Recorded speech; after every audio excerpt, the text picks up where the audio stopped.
Okay, Ji. So we're going to start off with variations today, direct and inverse proportion. Muniba, you have to Hmm. shut your mic off. Okay. Okay. So y varies directly is the square of x. Square of x जहाँ भी varies का बात आता है तो या तो direct proportion होगा या इनवर्स प्रोपोर्शन होगा. डायरेक्ट प्रोपोर्शन होगा तो one quantity increases the other quantity increases too. Inverse proportion की बारी आती है तो it's when one quantity increases the other decreases. Okay, so if it says y varies directly, you must understand that your uh, symbol should be y is directly proportional to, it says square of x. Square of x मतलब है x square, so y is directly proportional to x square. The sign that you see here is the sign of proportionality. In order to convert this into a constant, into an equal to sign, what you do is you replace this with an equals to sign and you attach a k with x square, right? अगर inverse proportion होता है तो k upon x square होता है, अगर direct है तो k x square है, right? Given that y equals to 1 over 5 and x equals to 1 over 2, why are these two values given to us? These are values are given so that you can find out the value of k first. Your task will always be to find out the value of k first. So instead of y, I'm going to put on 1 over 5 equals to k. X की value is also given, that's 1 over 2 का whole square. So 1 over 5 stays as it is, k stays as it is, and 1 over 2 का square. तो 1 का square अलग होगा और 2 का square अलग होगा. 1 square is 1, 2 square is 4. Now, what I will do is I will cross multiply, find out the answer, okay? Now, 4 into 1 is 4, 5 into k is 5k, 4 equals to 5k, therefore k equals to 4 over 5. Now, you've just gotten the value of k, this is not your answer. So k equals to 4 over 5 आ गया, that's where you get b1. b1 is an independent mark, right? Now, I'm going to put this into this equation. Mark this, okay? So it's y equals to k की जगह अब k की value आ गई तो 4 over 5 x square. This is your equation. This is an equation connects x and y. It says find the value of y when x equals to 10. Now y is unknown. I don't know what y is, so y वैसे ही रहेगा. और 4 over 5 x की जगह 10, 10 का square. So Shafi, if you know the capital, you can leave. It's okay. I'm sending the recording anyway. So it's going to be y equals to 4 upon 5 into 10 का square is 100. 5 one time, then 5 20 times. 4 into 20 is 80. So your final answer is y equals to 80. Next is next question. Say y is inversely proportional to x. So when it says inversely proportional, you must understand that it should be written down as y is inversely proportional to x square. In order to convert this sign of proportionality into an equals to sign, y equals to k add हो जाएगा, equals to का sign आएगा और k upon x square. Inversely proportional में k upon and directly proportional में k multiply होगा. Now it is inversely proportional to x, मैंने x square लिख दिया. This y is inversely proportional to x, y equals to k upon x. So values of y and x will be given to us. Y, so that you can find out the value of k. पहला set हमेशा given होता है, y equals to 1 over 6 and x equals to 30. These two values are given so that you can find out the value of k. y की जगह 1 over 6 plug करूंगा, k मुझे नहीं पता, वही ढूंढ रहा हूँ. अपॉन x की जगह 30 पुट करूंगा, क्रॉस मल्टीप्लाई कर दूंगा तो ये हो जाएगा 30 into 1 is 30, 6 into k is 6k, therefore k would be equal to 30 upon 6 which is 5. 30 divide by 6 is 5. अभी k की वैल्यू है, ये भी फाइनल आंसर नहीं है. नाउ ये वाली वैल्यू जो है ये आप अपने इक्वेशन में पुट करोगे तो आपकी इक्वेशन बन जाएगी y equals to 5 upon x. Once that is done, it says find the value of y, तो y नहीं पता तो y वैसे ही रहेगा. 5 कांस्टेंट है, k की वैल्यू है वो वैसे ही रहेगी, अपॉन x की वैल्यू क्या है 10. I'm going to put this here. तो 5 को टेबल पढ़ेंगे, 5 one time then 5 two times, k y equals to 1 over. This is your final answer. Okay, next question. थोड़ा तेजी कर रहा हूँ so that you can, ये तो रिकॉर्डिंग हो रही है, you can save it and you can listen to it later. It says again y is inversely proportional. तो inversely proportional आ रहा है तो 1 over x square है. ये साइन ऑफ इनइक्वालिटी चेंज करेंगे तो k आ जाएगा, k upon x square. Inversely proportional में k अपॉन x स्क्वायर है, k upon whatever the second quantity है. अगर डायरेक्टली होगा तो मल्टीप्लाई करेंगे. Given that y equals to 10, ये दो वैल्यूज गिवन होती हैं हमेशा. ऐसा क्यों होता है? So that you can find out the value of k. Instead of y I am going to put down 10. k मुझे नहीं पता, x की जगह 3 है बट x का स्क्वायर है, तो द स्क्वायर ऑफ x है, राइट? तो 3 का स्क्वायर, 3 into 3 is 9. k की वैल्यू आ जाएगी 90. This is not your answer, ये सिर्फ k की वैल्यू है. You will plug it here. तो इक्वेशन आ जाएगी y equals to 90 over x square. 90 over x square ये इक्वेशन आई है. It says find the value of y. y मुझे नहीं पता, y को वैसे बन जाते हैं 90 अपॉन x की वैल्यू है 1 over 2. 1/2 का होल स्क्वायर करना पड़ेगा, मतलब न्यूमरेटर का भी स्क्वायर होगा और डिनोमिनेटर का भी स्क्वायर होगा, तो होल स्क्वायर। तो इसको इस तरह लिख लेते बेटे, निकालने से, तो y equals to 90 divided by 1/2 का whole square, y equals to 90 divided by 1 का स्क्वायर इज 1, 2 का स्क्वायर मतलब 2 into 2 is 4, y equals to 90। अब डिवाइड का साइन मल्टीप्लाई में चेंज करोगे तो 4/1, ये रेसिप्रोकेट हो जाता है, right. 4 becomes the numerator, 1 becomes the denominator, 90 into 4 करोगे आंसर आ जाएगा 3। This is your final answer. एक और क्वेश्चन करते हैं, directly proportional. It says y is directly proportional to the square of x, तो वही sign proportionality but x square है यहाँ पे, डायरेक्टली प्रोपोर्शनल तो y equals to k multiply होगा x स्क्वायर के साथ। Now why are these two values given to us? These two values given to us so that you can find out the value of k, sorry। तो ये values यहाँ plug in करेंगे, 8 equals to k into x की जगह 4, 4 का square, 8 equals to 4 square is 4 into 4 which is 16, why 8 equals to 16k, k equals to 16 multiply हो रहा है k से, तो 16 वहां जाएगा, तो 8 अपॉन 16 होगा, 16 अपॉन 8 नहीं होगा। 8 का टेबल पढ़ोगे k की value 1/2, this is just the value of k, this is not your final answer, you will plug it in here ताकि तुम्हारे पास एक इक्वेशन आ जाए, वो इक्वेशन आ जाएगी k की जगह 1/2 और x स्क्वायर वैसे ही रहेगा, ये इक्वेशन आई है। And now it says find the value of y, y नहीं पता तो y को वैसे ही रहने देते, 1/2 वैसे ही रहेगा, कांस्टेंट है, x की वैल्यू क्या है 3 है, that's 3 the square, y equals to 3 square is 9, 9/2, you can write it down as 4.5, और देखो एक मार्किंग कमेंट भी कह रहा है कि you can write it down as 4.5 square or you can write it down as 9/2 as well, because the marking comment says OE, OE का मतलब है और इक्विवेलेंट, फ्रैक्शन में भी दे सकते हैं और डेसिमल में भी दे सकते हैं, so I'm going to stick to 4.5, okay। Again, question number 5. Again, it says y is inversely proportional to x. Y is inversely proportional to x. तो ये equals to का साइन हटेगा तो k upon x हो जाएगा। Why are these two values given to us? हमें ये y और x की वैल्यू गिवन होती है इसलिए ताकि हम k की वैल्यू ढूंढ सकें। पहला टास्क ये होता है, y की जगह 30 लिखेंगे, k मुझे नहीं पता, x की जगह 1/3 रखेंगे। अच्छा, इनवर्सली प्रोपोर्शनल टू x है, यहाँ पे x स्क्वायर नहीं है, कोई बात नहीं। अब इसको क्रॉस मल्टीप्लाई, पूरे फ्रैक्शन को मल्टीप्लाई कर दो 30 से, so k is actually equal to 30 multiplied by 1/3, 3 1 times and 3 10 times, k की वैल्यू आई है 10, this is not your final answer, ये सिर्फ k की वैल्यू है। Once you have the value for k, इसको प्लग इन कर दोगे इधर ताकि एक इक्वेशन आ जाए that connects y and x, तो k की जगह 10, x की जगह वैसे, right. Find the value of y, again y नहीं पता, 10 अपॉन x की वैल्यू इज 5, 5 का टेबल पढ़ोगे, 5 1 time and 5 2 time, y equals to 2, that is your final answer, okay. Sorry मैं थोड़ा तेज जाऊंगा बिकॉज आप इसे रिकॉर्ड करके बाद में पॉज करके भी आराम से पढ़ सकते हैं। Question number 6, y is directly proportional to x, again तो ये y is directly proportional, ध्यान रखना चाहिए, y is directly proportional to x, तो ये sign of inequality equals to में चेंज करोगे तो k मल्टीप्लाई हो जाएगा, डायरेक्टली प्रोपोर्शनल है तो मल्टीप्लाई होगा, अगर इनवर्सली तो k अपॉन x होगा।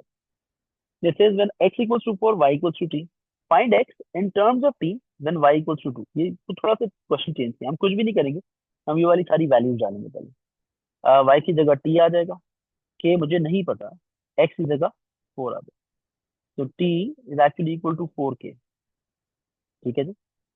k की वैल्यू निकाल लेंगे, k की वैल्यू यहाँ 4 मल्टीप्लाई हो रहा है, ये 4 वहां जाके डिवाइड कर देंगे, k की वैल्यू होगी t अपॉन 4, हम t तो अननोन है ना, हम उसकी वैल्यू नहीं निकाल सकते, तो I am going to do is I am going to value put the value of k here, equation आ जाएगा y equals to k is t upon 4 into x, ये ऐसे लिखा हुआ है, सिर्फ k की वैल्यू प्लग इन की।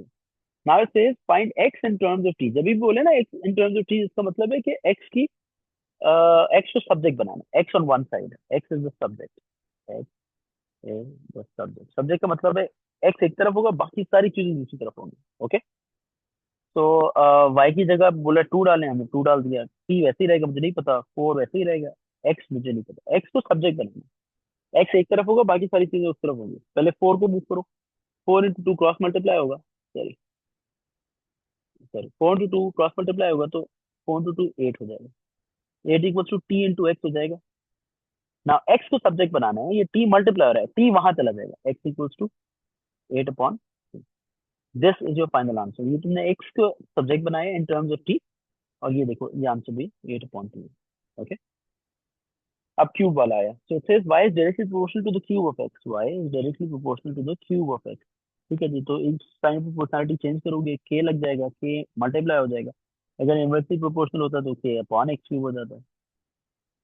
Now why are these two values given to us, ताकि हम k की वैल्यू ढूंढ सकें। तो y की जगह हम प्लग इन करेंगे 4, k की वैल्यू मुझे पता है, x की जगह 2 का क्यूब, 2 का क्यूब निकालना पड़ेगा, 2 multiplied by 2 multiplied by 2, 2 into 2 is 4, 4 into 2 is 8, ये रहा। देखो बेटा 8 यहाँ मल्टीप्लाई हो रहा है, 8 को मूव करेंगे, 4 को मूव नहीं करना, 4 वैसे ही रहेगा, 8 मल्टीप्लाई वहां जाके डिवाइड हो जाएगा, k की वैल्यू आ जाएगी 1/2। ये सिर्फ k की वैल्यू है, this is not your final answer, this is k की value, you going to plug it in here. तो इक्वेशन बन जाएगी y, तो वैसे ही है, k की वैल्यू 1/2 आ गई है, x क्यूब है। ठीक है जी, now it says find the value of y when x equals to 3, y when x equals to 3, तो y तो मुझे नहीं पता, y वैसे ही है 1/2, x की जगह 3 का cube, y equals to 3 into 3 into 3 करोगे, that's 27/2। 27/2 को एक्सप्रेस कर सकते हो 13.5 में, या फिर 13 होल 1/2 में। देखो इसने बोला हुआ है 13 होल 1/2, आगे कमेंट दिया हुआ है OE। OE का मतलब क्या होता है कि और इक्विवेलेंट, मतलब आप 13.5 भी लिख सकते हो, 13 अपॉन 27/2 भी लिख सकते हो, और 13.5 भी लिख सकते हो, बट मैं रेकमेंड करूंगा या तो डेसिमल करो या मिक्स नंबर कर लो। ठीक है, अब Ramsha, you need to switch your mic off, please. It says y is inversely proportional to the square of x। अब ये वापस अब टेबल वाली वैल्यू जाएंगे, इसमें कोई मसला नहीं है, बहुत ही आसान सा क्वेश्चन होता है, ये एक नई वैरायटी है, इस तरह क्वेश्चन पूछ सकता है। Inversely proportional, so inversely proportional to the square of x, ऐसे लिख दिया, साइन ऑफ इक्वालिटी रिमूव करोगे तो y equals to k upon मुझे नहीं पता x। पानी देना। Ramsha, you need to keep your mic shut।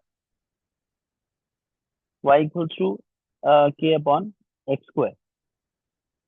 अब यहाँ ना बेटा इस टेबल में ना कुछ वैल्यूज गिवन होंगी, ये 2 भी गिवन और 3 भी given. This will help you out to, this will help you in finding out the value for k. तो इसको यूज करेंगे, पहले इस वैल्यू को यूज करेंगे, के की वैल्यू निकालेंगे, पार्ट ए का आंसर करेंगे, फिर पार्ट बी का आंसर करेंगे। इट सेज हम 4 और 3/4 भी ले सकते हैं, बट ये फ्रैक्शन है और फ्रैक्शन से दूर ही भागो तो अच्छा। तो इन प्लेस ऑफ वाई मैं 3 पुट कर दूंगा, के की वैल्यू मुझे नहीं पता, एक्स की वैल्यू 2 है, तो 2 का स्क्वायर इज 4, 2 into 2, 4 into 3 कर दोगे तो क्या आंसर आ जाएगा 12।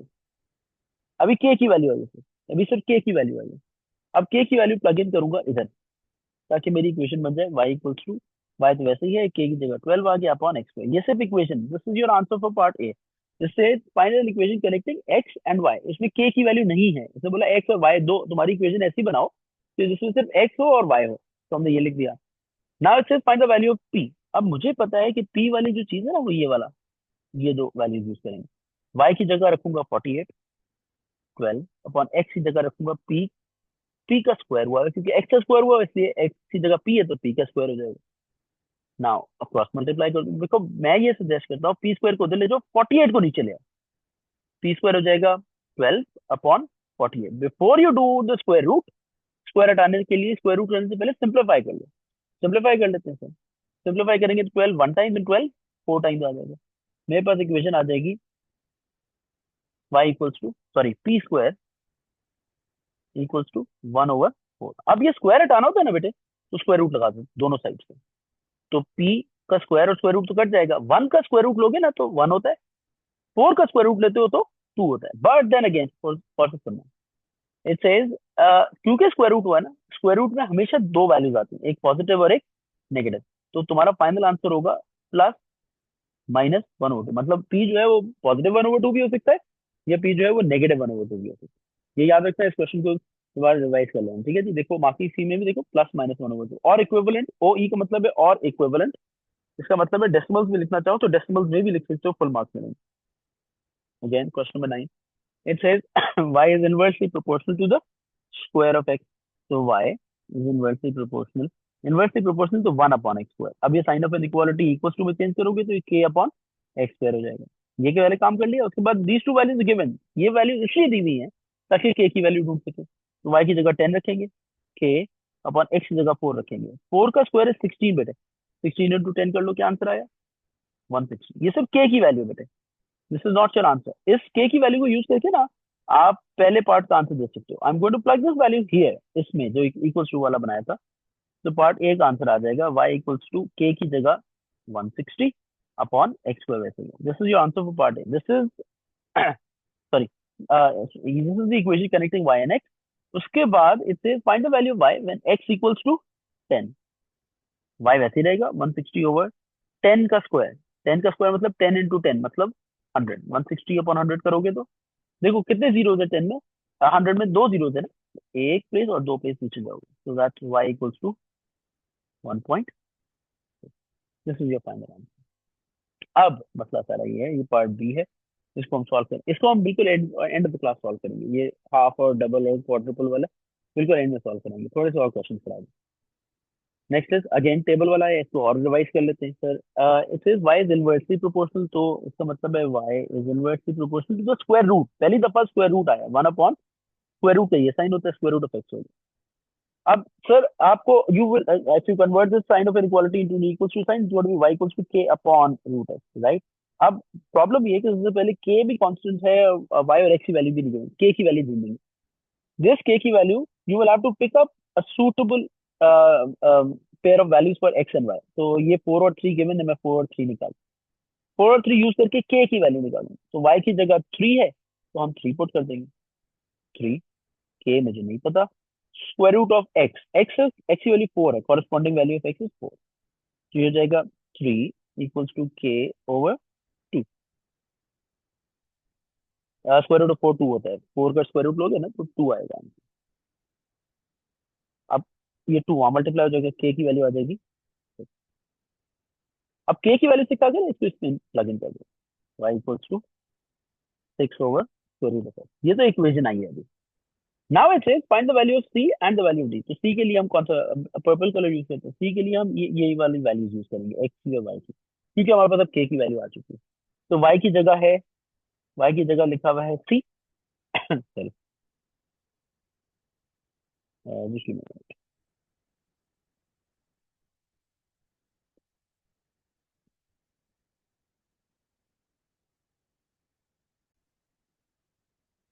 Okay, so in place of y I'm going to put down c, y की जगह c रखूंगा, 6 over square root of x, square root of 9, x की जगह 9 रखो, स्क्वायर रूट ऑफ 9 आपको पता है 3 होता है। तो 6/3 करूंगा, c की वैल्यू आ जाएगी। So the final value for c is 3, मैं यहाँ पे 2। ठीक है, अभी काम कंप्लीट नहीं हुआ, ये हमने सिर्फ पहला दफा किया था ताकि c की वैल्यू ढूंढ सके, अब दूसरी दफा करेंगे ताकि d की वैल्यू। इक्वेशन वही है, वो लिख सकते हैं y equals to 6 over root of x। इसका कलर चेंज कर लेते हैं, इसको हम कर लेते हैं ब्लू से। तो इन प्लेस ऑफ x मैं d पुट करूंगा, देखो वर्ड थोड़ा जूम इन कर देता हूं। In place of x I am going to put down d, and in place of y I am going to put down 0.6। Okay, तो y is 0.6, 6 upon square root of d। Square root से घबराना नहीं है, square root से बिल्कुल घबराना नहीं है। Okay, sorry, I guess I have to do this again. y equals to 6 over root x है, c की वैल्यू ढूंढनी है हमने, मुझे रेस करने दो एक मिनट, मैं दोबारा समझाता हूँ।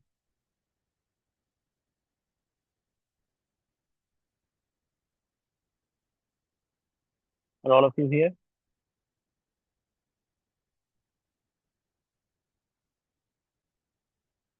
No, okay, so कोई confirmation नहीं। Can all of you see the screen now?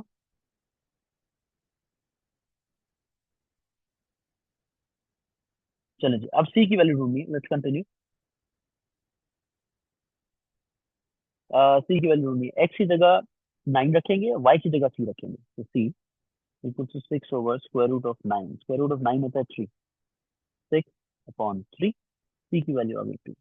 Now d की वैल्यू के लिए x की जगह d रखूंगा और y की जगह 0.6 रखूंगा, तो 0.6 ऐसे लिख देते, 6 over square root of, you will not be scared of the square root. Okay, cross multiply कर लो, मैं ये कहता हूँ कि स्क्वायर रूट ऑफ डी को उधर ले जाओ, 0.6 को नीचे ले आओ, तो सुकून हो जाएगा। फिर square root of d equals to 6 divided by 0.6। देखो बेटा, डेसिमल अगर न्यूमरेटर में है ना, अगर न्यूमरेटर में सॉरी डिनोमिनेटर में डेसिमल है ना, तो count the number of decimal places, एक ही डेसिमल प्लेस है तो मल्टीप्लाई बाय 10 न्यूमरेटर को भी करोगे और डिनोमिनेटर को भी, 6 इंटू 10 भी होगा और 0.6 इंटू 10 भी होगा।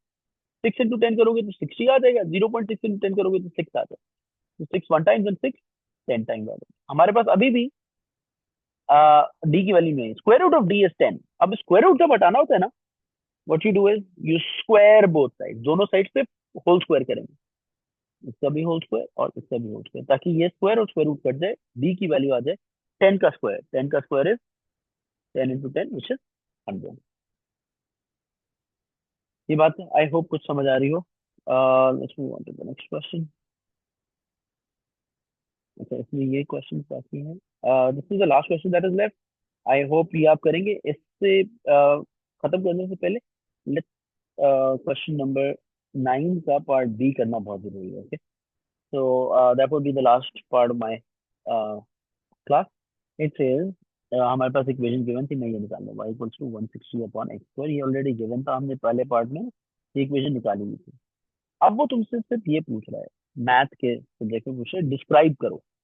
डिस्क्राइब करोगे तो इसका मतलब है कि आपने वर्ड्स में लिखना होगा, ठीक है जी, मैथ की इक्वेशन में नहीं लिखना होगा। तो लेकर डिस्क्राइब करो the effect on y when x is halved. भाई अब मेरी बात सुनो, पार्ट ए में आपने x की वैल्यू निकाली, सॉरी y की वैल्यू निकाली थी, y की वैल्यू थी 1.6 जब x की वैल्यू थी 10। ये मैं सिर्फ पार्ट ए देख रहा हूँ, इसे find the value y when x equals to 10, जब x 10 था तो y 1.6 था। अब वो कह रहा है describe the effect on y when x is half. तो x अगर 10 था तो अब x 5 ले लेते हैं। Now let's take x equals to 5, इसको प्लग इन कर देते हैं, y की वैल्यू निकाल लेते हैं। 160 ओवर 5 का स्क्वायर, 160 ओवर 25, 5 से डिवाइड करना शुरू करते हैं। ये कैलकुलेटर करना, कैलकुलेटर करो, 160 अपॉन 5 करके बता दो, 160 ओवर 25 करके बता दो, 160 डिवाइड बाई 25 है 6.4, y की वैल्यू आ गई 6.4। सिंप्लीफाई करना है तो 280 टाइम्स, सॉरी 5 से सिंप्लीफाई करो, 5 टाइम्स एंड 5 3 जा 15 एंड 32, 32 और 5 करोगे तो 6.4 आ जाएगा। ओके, अब इसको और इसको कंपेयर करना बच्चों, एक वैल्यू थी, मैं डिफरेंट करा ब्राउन की तरफ, y की वैल्यू 1.6 थी जब x 10 था, जब x को हाफ किया गया ना, 10 को 5 किया गया, तो y की वैल्यू 1.6 से 6.4 हो गई। 1.6 से 6.4 मतलब 1.6 मल्टीप्लाइड बाय 4 किया होगा, मतलब 1.6 मल्टीप्लाई 4 किया होगा तभी 6.4 आया होगा। तो अगर x की वैल्यू हाफ कर रहे हो तो y की वैल्यू 4 टाइम्स हो रही है, y इज मल्टीप्लाइड बाय 4। जब मल्टीप्लाई बाय 4 है ना, इसको इंग्लिश में कहते हैं y इज क्वाड्रुपल्ड, मतलब y को, एक होता है डबल करना ट्वाइस, ट्रिपल करना थ्राइस, जब 4 टाइम्स कर रहे होते हो ना तो बेटा उसको कहते हैं y इज क्वाड्रुपल्ड, मतलब 4 टाइम्स से मल्टीप्लाई करते हैं। ठीक है जी, तो दिस वाज वेरी इंपॉर्टेंट, इसको पॉज करके देखते रहना और इसको वर्किंग करके फाइनल आंसर जो होगा ना तुम्हारा, it's got to be this, either of the two, जो आपने ये लिखा है ना, इन दोनों में से कोई एक भी लिख दोगे statement, then this will be the answer. ठीक है जी, this marks the end of this chapter. बहुत आसान से चैप्टर है, एंड सेंडिंग यू वर्कशीट, वो कर लीजिएगा और वो कंप्लीट करके इंशाल्लाह क्लास में लेके आएगा। लास्ट क्वेश्चन है इसका, I would want you to do it yourself. Okay, thank you so much for the girls, good bye.